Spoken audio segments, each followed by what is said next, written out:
तो आदाब, नमस्कार, गुड इवनिंग, सत श्री अकाल। एक बार फिर आप तमाम लोगों का स्वागत है क्राइम तक की कहानी के इस एपिसोड में। उम्मीद है पूरी फैमिली अच्छी होगी, अपना ख्याल रख रही होगी।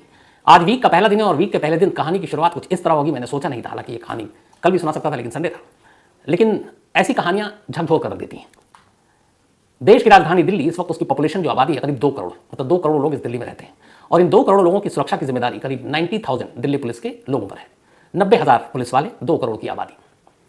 देश के सबसे ताकतवर लोगों का घर है दिल्ली, चाहे वो प्रेसिडेंट हो, प्राइम मिनिस्टर हो, जितने भी होम मिनिस्टर हो, पॉलिटिकल हेडक्वार्टर है, पार्लियामेंट है।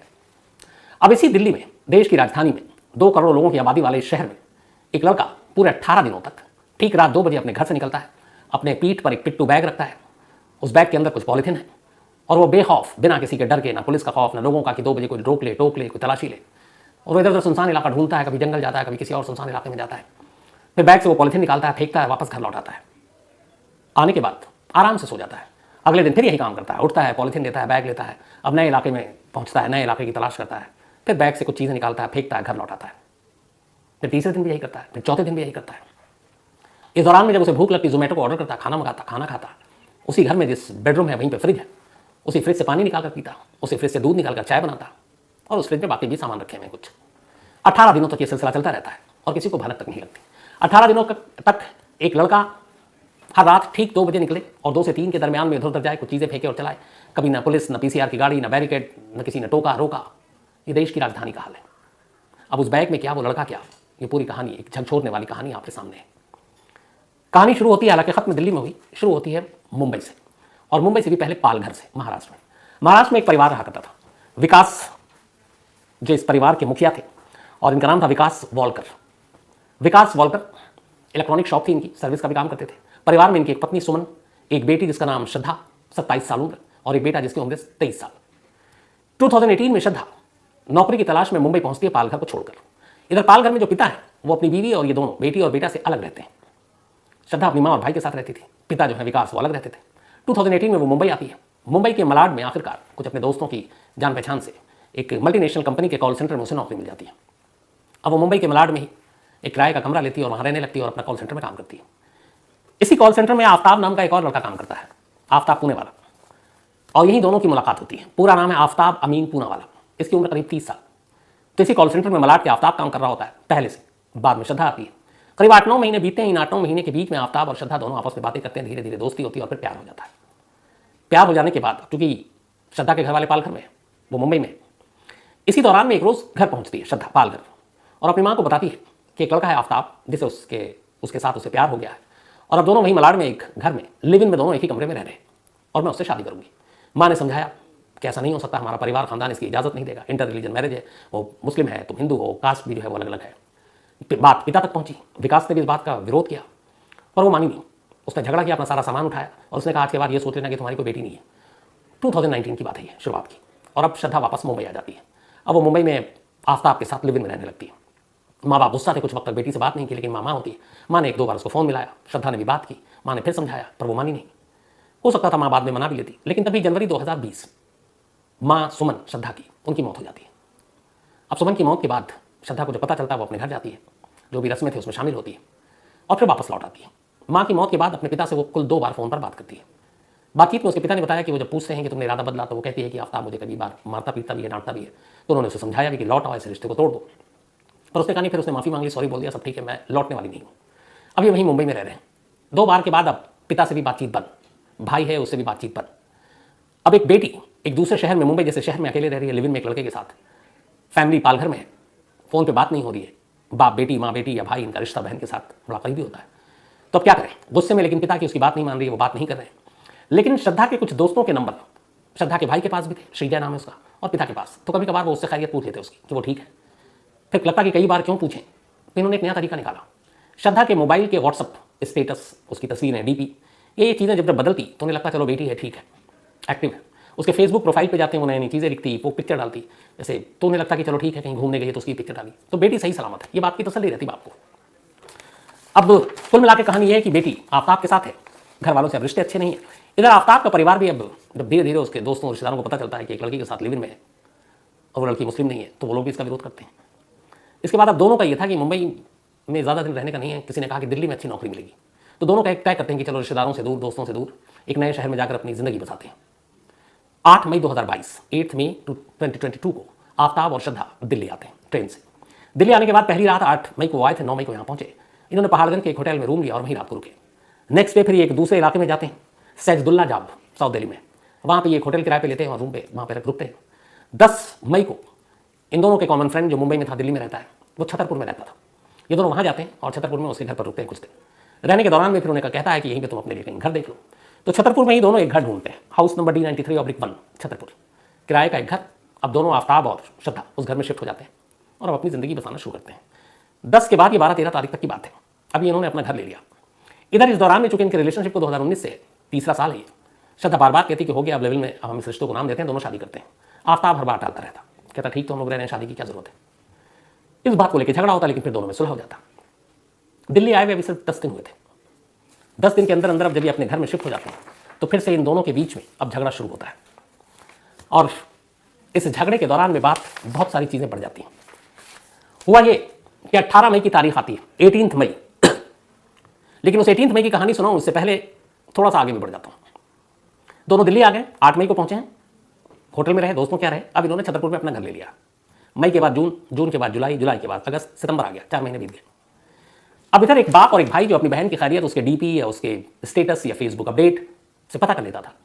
वो सारी चीज़ें अब एक्टिव नहीं है मई के बाद से। पिता को लगा शायद कुछ बदल गया, पर उन्हें किसी दोस्तों से उन्होंने फ़ोन किया उस वक्त मई जून में, तो उन्होंने कहा कि वो दोनों दिल्ली शिफ्ट हो गए, अब वही नौकरी करेंगे। पिता ने कहा चलो ठीक है। एक दोस्त ने भी बताया कि वहाँ छतरपुर में कहीं उन्होंने किराए का घर ले लिया, पर एड्रेस नहीं मालूम। उनका ये भी ठीक है। तभी सितंबर का महीना आता है। सितंबर के महीने में एक श्रद्धा का दोस्त श्रद्धा के भाई को फ़ोन करता है और कहता है कि मैं श्रद्धा को लगातार फ़ोन करने की कोशिश कर रहा हूँ, उसका पिछले 2-2.5 महीने से फ़ोन स्विच ऑफ आ रहा है। क्या उसने नंबर बदल दिया, क्या तुम्हें कॉल किया, कोई नया नंबर तो मुझे दो। भाई कहता है कि हमारे पास तो कोई नंबर नहीं और हम भी कर रहे हैं तो मिल नहीं रहा। भाई घबराता है, वो अपने पिता को बताता है। अब विकास, उनके पिता श्रद्धा के, वो उस दोस्त का नंबर लेकर खुद बात करते हैं। कहते क्या तुम्हारी कब से बात नहीं हुई। वो कहता मैं हमेशा अक्सर 2-3 दिन में हमारी बात हुआ करती थी श्रद्धा से, लेकिन इधर 2-2.5 महीने से बात नहीं हो रही, उसका मोबाइल बंद है, कुछ समझ में नहीं आ रहा। ये सुनकर पिता घबरा जाते हैं। अब वो श्रद्धा के कुछ और दोस्तों को मुंबई में फ़ोन मिलाते हैं, उन सबका भी यही जवाब कि पिछले 2-2.5 महीने से श्रद्धा का मोबाइल बंद है और हमें कुछ समझ में नहीं आ रहा। अब जब उन्हें लगता है तो उन्हें एक मन में डर लगता है कि कहीं श्रद्धा के साथ कुछ हो तो नहीं गया। इसी के बाद वो वहीं लोकल पुलिस स्टेशन में अपनी बेटी की गुमशुदगी की रिपोर्ट लिखा देते हैं और पालघर में, क्योंकि बेटी गुम है और मुझे डाउट है कि कहीं उसका किडनैप ना हो गया हो। तो अब उन्होंने वहाँ लोकल पुलिस स्टेशन में खबर लिखाई और ये भी लिखाया कि आखिरी उसके बारे में जानकारी ये थी कि वो मुंबई से दिल्ली गई है। तब पालघर के लोकल पुलिस स्टेशन में मुकदमा दर्ज। पुलिस ने कहा कि देखिए आपकी बेटी अगर छतरपुर गई है तो मामला दिल्ली का है और छतरपुर इलाका जो है वो महरौली पुलिस स्टेशन में पड़ता है, तो हम ये केस ट्रांसफर कर रहे हैं और दिल्ली पुलिस से हम हेल्प लेंगे। अब उन्होंने दिल्ली पुलिस को पालघर पुलिस ने भेज दिया कंप्लेन। अब इसके बाद दिल्ली में महरौली पुलिस स्टेशन में रिपोर्ट लिखा दी जाती है गुमशुदगी की। विकास जो श्रद्धा के पिता हैं वो दिल्ली पहुंच जाते हैं। दिल्ली आने के बाद 9 नवंबर अभी 5 दिन पहले वो महरौली पुलिस स्टेशन जाते हैं और जाकर कहते हैं कि ऐसी उनकी बेटी है श्रद्धा, हमने वहाँ रिपोर्ट लिखा, आपके यहाँ ट्रांसफर हुई और उसका कोई अता पता नहीं है, 2-2.5 महीने से मोबाइल बंद है। पुलिस डिटेल लेती है, तस्वीर लेती है, कहाँ रहते हैं, तो बताते हैं कि ये है। फिर किसी तरह से आफ्ताब का नंबर भी मिल जाता है, पुलिस को नंबर देते हैं। अब छतरपुर में है लेकिन घर का पता नहीं मालूम है। खैर पुलिस आफ्ताब के मोबाइल को सर्विलांस पे लगाती है, नंबर चालू था, लोकेशन देखती है, दिल्ली में ही था। इसी लोकेशन और मोबाइल के जरिए, इलेक्ट्रॉनिक सर्विलांस के जरिए महरौली पुलिस आफ्ताब तक पहुंच जाती है। आफ्ताब घर में था और जो घर था वो वही महरौली छतरपुर में जो DL घर का पता बताया आपको, वहीं रह रहा था। पुलिस जाकर पूछती है कि आपके साथ श्रद्धा रह रही थी, वो कहाँ है। आफ्ताब कहता है कि हमारी लड़ाई हुई थी 18 मई को, 6 महीने करीब पहले, और उस लड़ाई के बाद श्रद्धा गुस्से में घर से निकल के बोली मैं वापस मुंबई जा रही हूँ। फिर मैंने उसे काफ़ी फ़ोन करने की कोशिश की लेकिन मोबाइल स्विच ऑफ था, तो उसके बाद मेरी बात नहीं, मैंने भी ढूंढने की कोशिश नहीं की। तो पूछा क्यों झगड़ा हुआ, उसने कहा अक्सर झगड़ा होता था, फिर बार बार एक ही चीज़ को लेकर होता था, वो था शादी। अब पुलिस ने आफ्ताब के मोबाइल से ये चेक किया तो पता चला कि श्रद्धा का मोबाइल 18 मई के बाद से 19 मई से ही स्विच ऑफ है और कभी आफ्ताब ने उसको कॉल करने की कोशिश भी नहीं की। बार बार जब उससे सवाल किया गया तो अपने कई बयान से पलटता रहा, कई बार कुछ बोलता, कई बार कुछ बोलता। पुलिस को डाउट हुआ। आखिरकार पुलिस उसे फिर महरौली थाने लेकर आई और तसल्ली से पूछताछ की। तसल्ली से जब पूछताछ की तो इसके बाद आफ्ताब ने एक ऐसी कहानी सुनाई जो शायद 2 करोड़ की आबादी वाले इस दिल्ली शहर और 90,000 की दिल्ली पुलिस की मौजूदगी में न ऐसी कहानी इससे पहले सुनी गई, ना सुनाई गई। एक रोंगटे खड़े कर देने वाली कहानी, हैवानियत की इंतहा की कहानी। उसने जो कहानी सुनाई वो ये कि दिल्ली आए हुए 10 दिन हो चुके थे, उसने किराए का घर ले लिया था, छतरपुर में रह रहा था। 18 मई की रात खाना खाने के बाद श्रद्धा के साथ उसका झगड़ा हुआ। फिर बात शादी में आई, उसने शादी करने के लिए कहा, मैंने उसको टाला और इस बात पे बात बढ़ गई, मुझे बहुत तेज गुस्सा आया, मैंने उसका गला जोर से पकड़ लिया और फिर मैं तब तक दबाता रहा जब तक कि उसकी सांसें टूट नहीं गई। श्रद्धा मर चुकी थी। कत्ल करने के बाद अब वो आराम से उस लाश के साथ उसी कमरे में बैठता है, अब सोचता आगे क्या करना है। इसके बाद उस लाश को एक तरफ रखता है, मई का महीना है, दिल्ली में उमस और गर्मी है, और आराम से उसी कमरे में सो जाता है जिस कमरे में उसने अभी अभी श्रद्धा को मारा और उसकी लाश पड़ी हुई है। सुबह उठता है, सुबह उठने के बाद वो मार्केट जाता है। वहीं लोकल मार्केट में एक तिलक इलेक्ट्रॉनिक शॉप है, वहां से एक बड़ा सा फ्रिज खरीदता है। एक दूसरी दुकान से आरी खरीदता है तीसरी दुकान से कुछ पॉलीथीन खरीदता है, एक पिट्ठू बैग खरीदता है, ये सब सामान लेकर घर आता है। दोपहर के बाद वो श्रद्धा की लाश को बाथरूम में ले जाता है। अब बैठ कर वहां तसल्ली से आरी से श्रद्धा की लाश के टुकड़े करता है लाश के टुकड़े करता, पॉलीथीन में डालता, पॉलीथीन के एक तरफ कर देता। अब एक ही दिन में पूरी लाश के टुकड़े नहीं हो सकते थे, आधे अधूरे टुकड़े हुए। उसने उन पॉलीथीन के टुकड़े को फ्रिज में रखा, बाकी जो लाश अभी आधी अधूरी थी उसको भी फ्रिज में उसने किसी तरह घुसा दिया। उसी फ्रिज में उसके पीने का पानी था, उसी फ्रिज में दूध थी जिससे वो चाय बनाता था, और फ्रिज बंद कर दिया। बाथरूम को धोया, लगभग अब लाश 24 घंटे पुरानी हो रही थी, मई का महीना, गर्मी, उमस, बदबू आने लगी। उसने बाथरूम को धोया, पूरा बाथरूम को। इसके बाद परफ्यूम पूरे कमरे में दरवाजे पर छिड़का ताकि बाहर बदबू न जाए। फिर जोमेटो को ऑर्डर किया, खाना मंगवाया, खाना खाया, उसी फ्रिज से पानी निकाली जिस फ्रिज में लाश के टुकड़े हैं, और इत्मीनान से सो गया कुछ देर के लिए। ठीक रात 2 बजे वो घर से निकलता है, 19 मई। कुछ टुकड़ों को एक पिट्ठू बैग में डालता है, बैग को कांधे पर डालता है, दरवाजा लॉक करता है, घर से बाहर जाता है पैदल जाने के बाद वहां से थोड़ी दूरी पर महरौली का जंगल शुरू होता है। कुछ लोग टकराए भी, किसी ने पूछा नहीं, लोग आ जा भी रहे थे, लेकिन लोगों की भीड़ कम थी। महरौली जंगल सुनसान, वहां से उसने बैग खोला, पॉलीथीन निकाली और जंगलों के बीच में उसे उछाल कर फेंक कर वापस घर आ गया। घर आया, बैग रखा, सो गया। अगले दिन सुबह उठता है, उसे फ्रिज से दूध निकालता है, चाय बनाता है, चाय पीता है, नाश्ता करता है, फिर लग जाता है बाथरूम में बैठकर उनको टुकड़ों को करने के लिए। टुकड़े करता है, फिर पॉलीथीन में डालता है, फिर बाकी हिस्सा फ्रिज में रखता है, फिर जोमेटो से ऑर्डर देता है, खाना मंगाता है, खाना खाता है। अब रात 2 बजे का इंतजार कर रहा होता है, फिर 2 बजता है, फिर कुछ टुकड़ों को बैग में डालता है, निकल पड़ता है। इस बार महरौली जंगल के अलावा कोई दूसरी सुनसान जगह देखता है, एक सुनसान जगह है, वहां पर भी ले जाकर टुकड़ों को उछाल देता है पॉलीथीन समेत, फिर घर आता है, फिर सो जाता है। 18 मई से लेकर 5 जून तक यह सिलसिला चलता रहता। 18 मई के बाद 19 मई से उसने शुरू किया था बाहर निकलना, और 5 जून आखिरी किश्त उसने फेंकी थी। 19 मई से लेकर 5 जून, और रात टाइम चुना था ठीक 2 बजे का। हर रात 2 बजे ही निकलता वो महरौली के जंगल, छतरपुर, आसपास के, और कभी एक जगह पर नहीं फेंकता, अलग अलग। उसे यह था कि अगर कभी कोई कहीं किसी के हाथ टुकड़ा लग भी जाए तो लाश की असलियत नहीं पता चले, और तब तक पता नहीं चलेगी जब तक टुकड़ों एक ना हो। वो फेंकता रहा, बेखौफ रात को निकलता रहा लाश के टुकड़ों के साथ। कभी डर नहीं लगा कि पुलिस पकड़ लेगी या लोग पकड़ लेंगे, तलाशी होगी। लेकिन 19 मई से लेकर 5 जून तक, 18 दिनों तक वो श्रद्धा के लाश के टुकड़ों को दिल्ली के अलग अलग इलाकों में फेंकता रहा, और आकर वैसे ही नॉर्मल जिंदगी जीता रहा। इन 18 दिनों में उसने अपने किसी पड़ोसी से, किसी से कोई बात नहीं की। 5 जून को जब सारी लाश की किस्त खत्म हो गई, फिर उसने फ्रिज को साफ किया, और उसके बाद उसी जगह रहने लगा। हौसला इतना उसका कि उसे ये यकीन था कि शायद कभी उस तक पुलिस नहीं पहुंचेगी, कभी वो पकड़ा नहीं जाएगा, इसलिए उसने उस फ्रिज को भी डिस्ट्रॉय नहीं किया। पढ़ा लिखा तो उसे मालूम है कि फॉरेंसिक एविडेंस इस फ्रिज से कलेक्ट हो सकता है, बट ओवर कॉन्फिडेंस और खौफ का ना होना, वो आराम से उसी घर में रहा। 6 महीने बीत गए।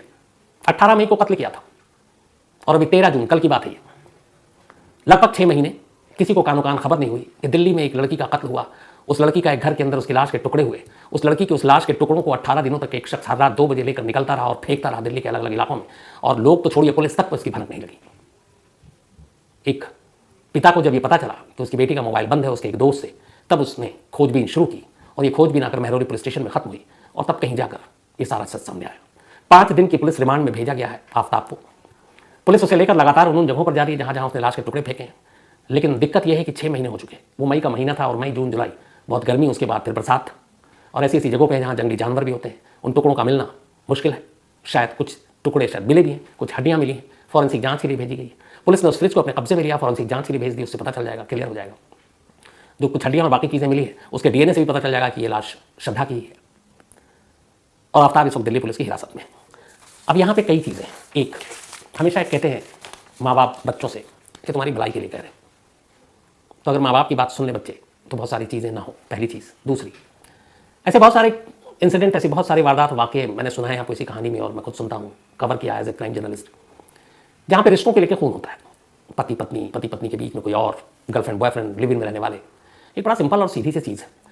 2 इंसान जब रिश्तों में होते हैं तो दोनों एक साथ मर्जी से आते हैं, दोनों एक दूसरे को मर्जी से पसंद करते हैं, एक दूसरे को मर्जी से प्यार करते हैं, रहने का फैसला उनकी मर्जी से होता है।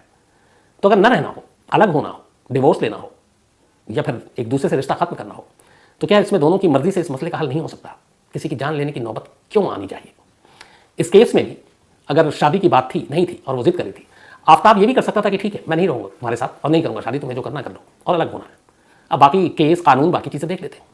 लेकिन उसे जान लेने का हक, और इस बेदर्दी से, एक तो पहली चीज़ कि जिसके साथ आप लगभग 3-4 साल से रिलेशन में हो, जिसके साथ आपने प्यार किया, कैसे वही इंसान उसी शख्स का एक तो कत्ल कर सकता है, और फिर यूं हैवानियत की तरह उसके लाशों के टुकड़े कर सकता है?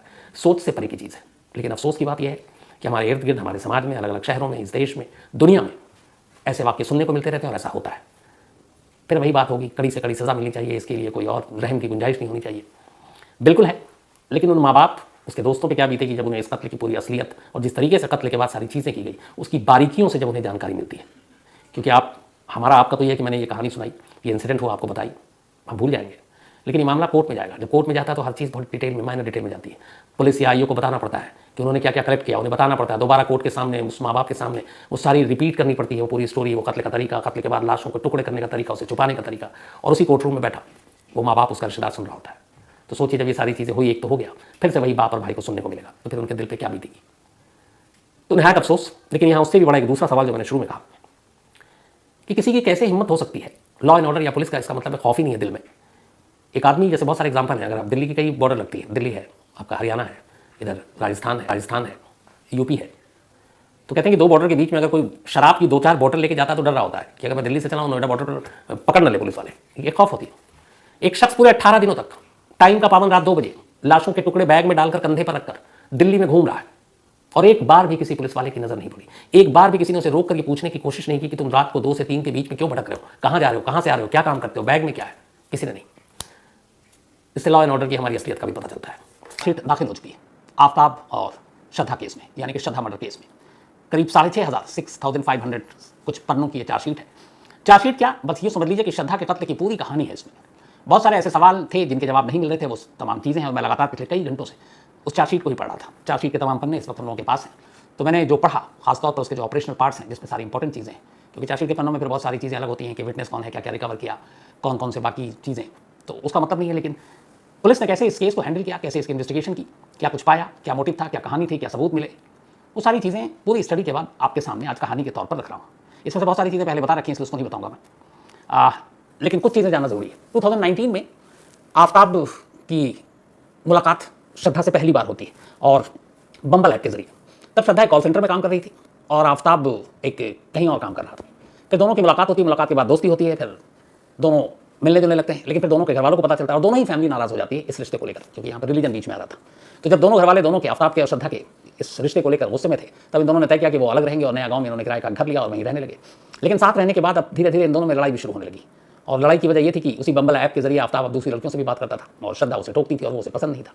इस दौरान में आफ्ताब ने बाकायदा ग्रेजुएशन भी किया, इसने शेफ़ के लिए बाकायदा जब इसने पढ़ाई की थी तो ताज पैलेस होटल में इसने करीब जून 2017 से लेकर नवंबर 2017 तक वहाँ पे इसने इंटर्नशिप की, और इसमें 2 वीक इसने बूचर का काम किया, कसाई का, एक तरह से वहाँ ट्रेनिंग का पार्ट था। तो ये सारी चीज़ें इसने की। उसके बाद दोनों अब साथ रहने लगे, फिर झगड़ा होने लगा, झगड़े के बाद उसने हाथ भी उठाया, मारपीट हुई, ये चीज़ें चलती रही। फिर आखिर में ये झगड़ा कई बार इतना बढ़ा कि इन दोनों ने तय किया कि अपने रिश्ते को कुछ नया एक तरीके से शुरुआत देने के लिए मुंबई से बाहर चलते हैं। और इसी के बाद ये दोनों मुंबई से पंजाब, उत्तराखंड, हिमाचल इसका दौरा करने के लिए, मतलब यहाँ घूमने के लिए एक प्लान करते हैं। और उसी प्लान के तहत 29 मार्च 2022 को आफ्ताब और श्रद्धा दोनों मुंबई से रवाना होते हैं, और सबसे पहले ये पहुंचते हैं हरिद्वार। हरिद्वार के बाद ये जाते हैं ऋषिकेश, ऋषिकेश के बाद जाते हैं देहरादून, फिर मनाली, और फिर वहाँ से ये निकलते हैं और चंडीगढ़, और फिर चंडीगढ़ से होते हुए ये पार्वती वैली पहुँचते हैं हिमाचल में। पार्वती वैली में इनकी मुलाकात बद्री से होती है, बद्री से बातचीत होती है। बद्री छतरपुर पहाड़ी इलाके में महरौली का रहने वाला, दोनों में दोस्ती हो जाती है, बल्कि तीनों में। और फिर बद्री लौट आता है, और लौटते वक्त कहता है कि तुम लोग दिल्ली आओ तो मेरे पास जरूर आना। और आखिर करीब 1.25 महीने तक पंजाब, उत्तराखंड, हिमाचल घूमने के बाद 1.25 महीने तक 5 मई 2022 को आफ्ताब और श्रद्धा दिल्ली पहुंचते हैं। दिल्ली आने के बाद बद्री को कॉल करते हैं। इसके बाद ये बद्री के पास जाते हैं। छतरपुर पहाड़ी में बद्री का अपना घर था, और ये दोनों बद्री के घर में ही ठहरते हैं करीब अगले 8-10 दिन तक। लेकिन वहाँ जाने के बाद भी दोनों में अक्सर झगड़ा हो रहा था। इधर इस ट्रिप के चक्कर में पैसे खत्म हो गए थे। अब ये लोगों की पूरी जो जिंदगी थी क्रेडिट कार्ड पे चल रही थी। कई बैंकों के क्रेडिट कार्ड थे, आफ्ताब के पास भी, श्रद्धा के पास भी। तो इन दोनों का झगड़ा होता। इनके झगड़े से बद्री भी परेशान हो गया। 8-10 दिन के बाद उसने आफ्ताब और श्रद्धा से कहा कि तुम दोनों हमारा घर छोड़ दो और अपना कहीं और ढूंढ लो अपना ठिकाना। तब फिर ये प्रॉपर्टी डीलर को पकड़ते हैं, और वहीं छतरपुर पहाड़ी इलाके में एक फर्स्ट फ्लोर पे एक घर किराए का मिल जाता है, और दोनों वहाँ शिफ्ट हो जाते हैं। ये बात है 13-14 मई की। दोनों के पास सिर्फ 2 बैग थे जो ये मुंबई से लेकर चले थे। अब अपने किराए के घर में शिफ्ट हो गए। इस दौरान में अब श्रद्धा ने कहा कि देखो, हमारे जो मुंबई में किराए के घर पे हम जहाँ रहते थे वहाँ हमारा सारा सामान है घरेलू इस्तेमाल का, तो सारी चीज़ें यहाँ ले आओ। वसई में भी था, तो बाकायदा आफ्ताब की टिकट भी थी कि वो वसई मुंबई जाएगा और सारा सामान लेकर यहाँ आएगा ताकि यहाँ उसका इस्तेमाल करें। टिकट बुक थी, सब कुछ ठीक चल रहा था। झगड़ा होता, फिर दोनों एक साथ हो जाते। तभी 17 मई को श्रद्धा ने अचानक कहा कि वो गुरुग्राम जाना, उसे साहिल नाम का एक लड़का था, वो उसका दोस्त था, वो भी बम्बल ऐप से बना था। तो वहाँ जाती है और फिर अगले दिन लौटती है 18 मई की दोपहर 1:50 पर। जब वो लौटती है तो इस बात को लेकर आफ्ताब से झगड़ा होता है कि तुम कल क्यों नहीं लौटी, रात को क्यों नहीं आई। खैर झगड़े के बाद फिर दोनों नॉर्मल हो जाते हैं। उसके बाद दोपहर करीब 2 बजे जोमेटो से 2 लोगों के खाने का ऑर्डर दिया जाता है। आफ्ताब और श्रद्धा खाना खाते हैं। इसके बाद शाम हो जाती है। शाम करीब 6 से 6:30 का वक्त था। अब श्रद्धा आफ्ताब से कहती है कि तुम्हारी टिकट बुक है, तो मुंबई जाओ और वसई के किराए के घर से अपना सारा सामान लेकर यहाँ आ जाओ। इस पे फिर वो आनाकानी करता है, कहता मेरी तबीयत ठीक नहीं है, इस पे वो फिर लड़ती है और दोनों में झगड़ा इस बात पे होता है पैसे नहीं है, घर के इस्तेमाल के लिए सामान नहीं है, कपड़े नहीं है, पूरे 2 बैग है, तो कैसे ज़िंदगी चलेगी। तो इस झगड़े के दौरान भी दोनों तैश में आ जाते हैं। इसके बाद बहुत ज़्यादा झगड़ा बढ़ जाता है और इसी झगड़े के दौरान इधर दोपहर को, चूंकि श्रद्धा एक दिन बाद लौटी थी, आफ्ताब वैसे भी गुस्से में था, तो इस झगड़े के दौरान अचानक फिर वो श्रद्धा को पटक देता है फर्श पर और दोनों हाथों से उसका गला दबाने लगता है और गला दबाते दबाते आखिरकार श्रद्धा को मार डालता है। अब श्रद्धा की मौत हो गई। इसके बाद वो तसल्ली से घर में ही बैठा रहता है। श्रद्धा की मौत के बाद अब वो उसी 18 मई की रात को फिर जोमेटो को ऑर्डर करता है, लेकिन इस बार एक आदमी का खाना आता है और इस बार उसने जो मंगाया था वो चिकन रोल मंगाया रात को एक आदमी का, जिसका मतलब है कि रात को एक आदमी का, जबकि श्रद्धा घर पे थी, दोपहर को 2 आदमी का, यानी कि दोपहर को श्रद्धा जिंदा थी और रात को जब उसने खाने का ऑर्डर दिया तो श्रद्धा इस दुनिया में नहीं थी, इसलिए उसने खुद के लिए खाना मंगाया। अब कत्ल करने के बाद फिर उसने लाश को ले जाकर बाथरूम में रख दिया। बाथरूम में रखने के बाद अब सोचने लगा कि करना क्या है। पहला जो उसका ख्याल आया था, प्लान था, वो ये था कि श्रद्धा की लाश के टुकड़े करेगा, एक बड़ा सा बैग खरीदेगा, उस बैग के अंदर सारे टुकड़ों को रखेगा और ले जाकर किसी वीरान इलाके में या जंगल में वो फेंक देगा। तो ये उसका आइडिया था। उसने कहा कि ठीक है, ऐसा ही करेंगे। अब इसके बाद उसने रात को, पहले दिन यानी कि 18 मई की रात को, उसके पास पहले तो वो गया और उसने कुछ आरी खरीदे एक और 3 ब्लेड खरीद कर लाया और 19 मई की रात पहली बार उसने बाथरूम के अंदर और कुछ पॉलिथीन लेकर आया था, वो सफ़ेद वाइट, जिसमें अमूमन हम लोग कूड़ा फेंकते हैं। इसके बाद ये सारी चीज़ें लेकर आया और पहले दिन 18 मई की रात को उसने श्रद्धा की दोनों हाथों की कलाइयों को काटा। कलाइयों को काटकर उसको एक पॉलिथीन में रखा और पॉलिथीन को भी बाथरूम में ही रखा और फिर उसके बाद लगा कि इससे अब लाश के टुकड़े और होंगे नहीं। उसके बाद वो उस रात सो गया बेफिक्र, जैसे कुछ हुआ नहीं है। अब 19 मई की तारीख आ गई। अगले दिन को वो फिर छतरपुर सुबह उठता है और निकलता है, बाहर जाता है और वहाँ पर एक पॉलिथीन के बैग खरीदता है, एक चाकू खरीदता है, एक चॉपर खरीदता है और फिर चाकू को बैग में रखकर, पिट्ठू बैग जो होता है वो वापस आ रहा था, तभी वो बैग का में चाकू जो नुकीला वो शायद बाहर निकल गया और उसके राइट हैंड पे वो चाकू चुभ गया, तो उससे उसको चोट आ गई। तो फिर वो गया डॉक्टर के पास और वहाँ उसको 5 टाँके लगे।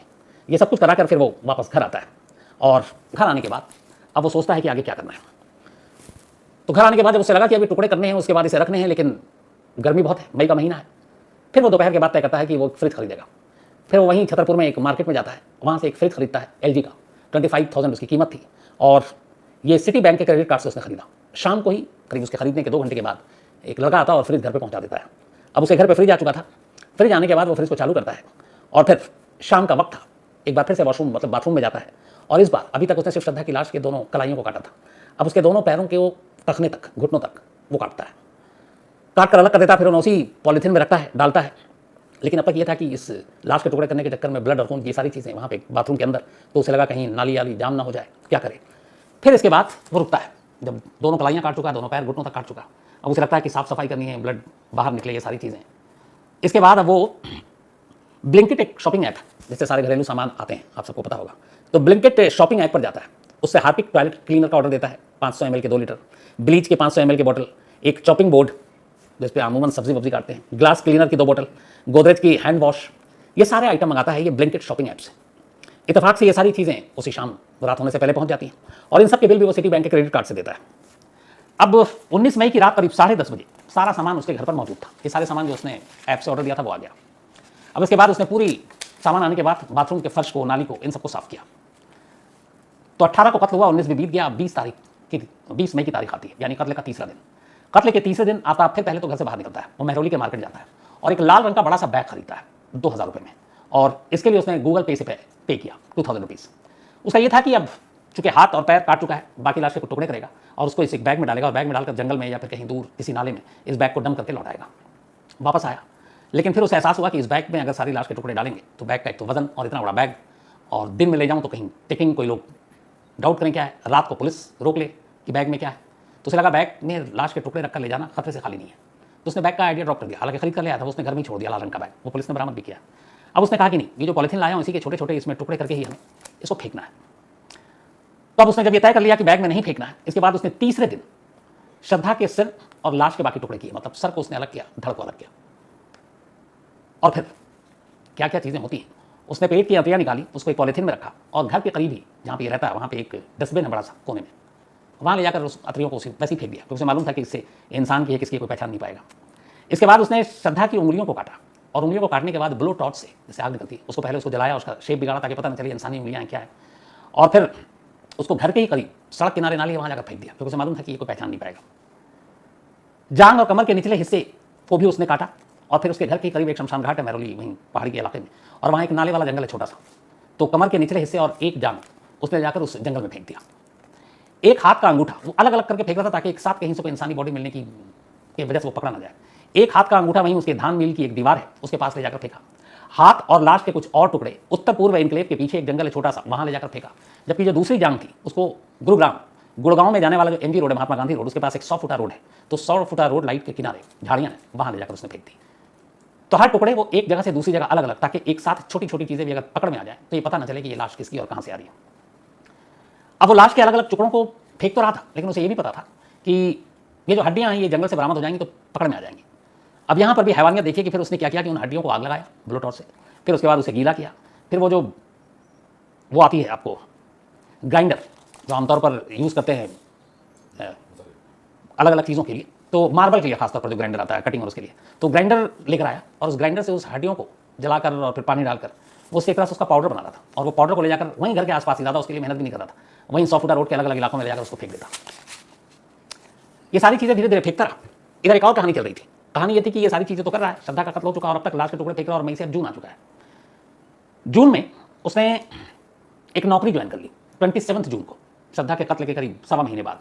गुरुग्राम में एक कंपनी है जिसका नाम है सीवेंट इंडिया प्राइवेट लिमिटेड। यहाँ पर उसने एसोसिएट प्रोडक्ट कंसल्टेंट के तौर पर 52,000 रुपीज़ पर मंथ, 52,000 रुपये महीने में गुरुग्राम में एक नौकरी कर ली। और ये बाकायदा नौकरी करता रहा जब तक ये पकड़ा नहीं गया था, यानी कि नवंबर में। तो ये नौकरी कर रहा था एकदम धड़ल्ले से, आराम से।